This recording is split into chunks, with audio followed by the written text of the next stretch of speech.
ओम नमो तारा देव्यै नमः। स्वागत है आप सभी का आपके अपने YouTube चैनल उपासना की उपासना में। आज के वीडियो में आप जानेंगे गुप्त नवरात्रि के दूसरे दिन की अधिष्ठात्री देवी माँ तारा की कथा, उनकी पूजा विधि और माँ तारा की पूजा करने से क्या फल प्राप्त होता है। तो यह संपूर्ण जानकारी आपके साथ वीडियो में शेयर कर रही हूँ। वीडियो पसंद आता है तो प्लीज़ लाइक ज़रूर कीजिएगा और चैनल पर पहली बार आए हैं तो सब्सक्राइब करना बिल्कुल मत भूलिएगा। गुप्त नवरात्रि के दूसरे दिन माँ तारा की पूजा करने का नियम है। माँ तारा जीवन में आने वाली सभी विपत्तियों को दूर करती हैं, संकटों से मुक्ति दिलाती हैं। माँ तारा की साधना पूर्ण रूप से अघोरी साधना होती है। माँ तारा की साधना करने से मनुष्य को लौकिक सुख के साथ साथ शांति और समृद्धि भी प्राप्त होती है। देवी तारा अपने सभी भक्तों और उपासकों की सभी मनोकामनाओं को पूरा करती हैं। इसके अलावा माँ तारा धन से जुड़ी समस्याओं को भी दूर करती हैं। साथ ही वो मुक्ति प्रदान करने वाली देवी हैं।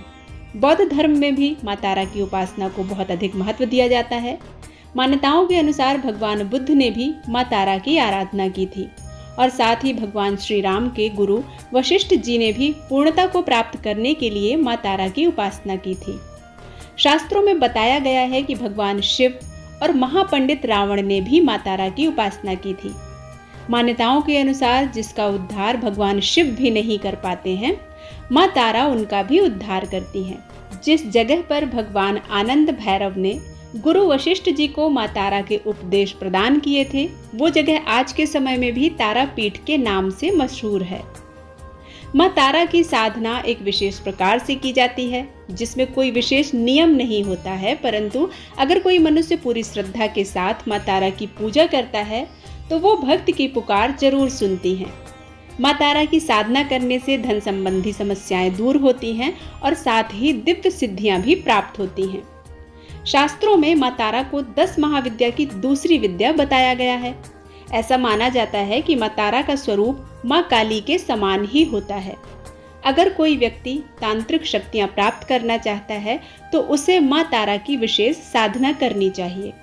माँ तारा की पूजा ज़्यादातर अघोरी तांत्रिक और साधु करते हैं, लेकिन एक गृहस्थ भी माँ तारा की पूजा साधारण रूप से करता है, उनके मंत्रों का जाप करता है, तो माँ वही फल प्रदान करती हैं जो एक तांत्रिक साधु को प्रदान करती हैं।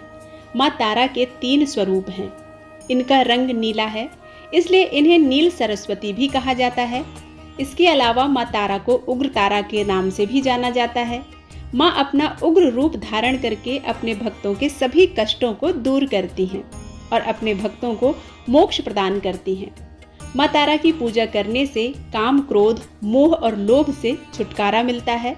माँ तारा के तीसरे स्वरूप का नाम एक जटा है। उग्र तारा माँ का पहला स्वरूप है। उग्र तारा यह अपने भयानक और उग्र ऊर्जा की वजह से विश्व में विख्यात हैं। माँ उग्र तारा के अंदर समस्त तामसिक गुण मौजूद होते हैं और ये अपने भक्त की कठिन से कठिन परिस्थितियों में भी सहायता करती हैं। उग्र तारा किसी भी प्रकार के संकटों का नाश करती हैं और साथ ही बुद्धि, बल और विवेक को जागृत करके अपने भक्तों को विनाशकारी परिस्थितियों से भी बचाती हैं और उनकी सहायता करती हैं, उनका मार्गदर्शन करती हैं।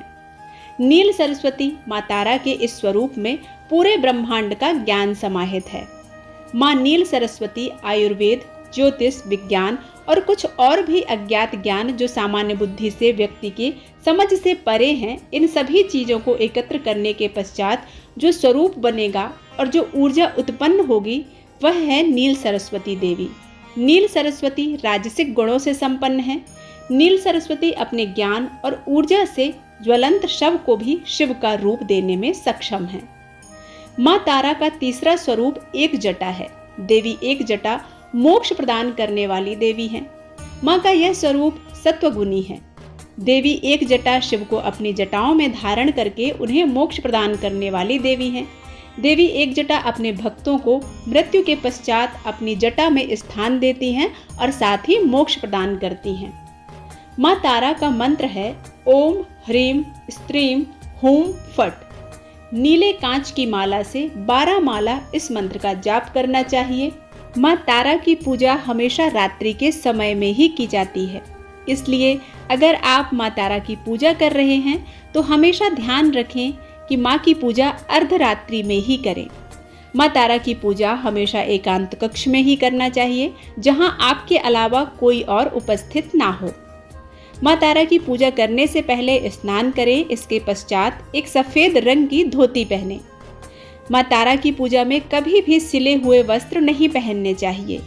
इसके बाद पश्चिम दिशा की ओर मुख करके बैठ जाएं। अपने सामने एक चौकी रखें, उस पर गंगा जल छिड़ककर शुद्ध कर लें। चौकी पर गुलाबी रंग का कपड़ा बिछाएं। एक प्लेट में गुलाब के फूल रखें। चौकी पर तारा यंत्र की स्थापना करें। इस यंत्र के चारों तरफ चावल की 4 ढेरियां रखें। चावल की चारों ढेरियों पर एक एक लौंग रखें। इसके बाद तारा यंत्र के सामने घी का दीपक प्रज्वलित करें। दीपक जलाने के बाद विधिवत माँ तारा के मंत्र का उच्चारण करें, जाप करें। इसके बाद श्रद्धापूर्वक माँ तारा की कथा सुनें।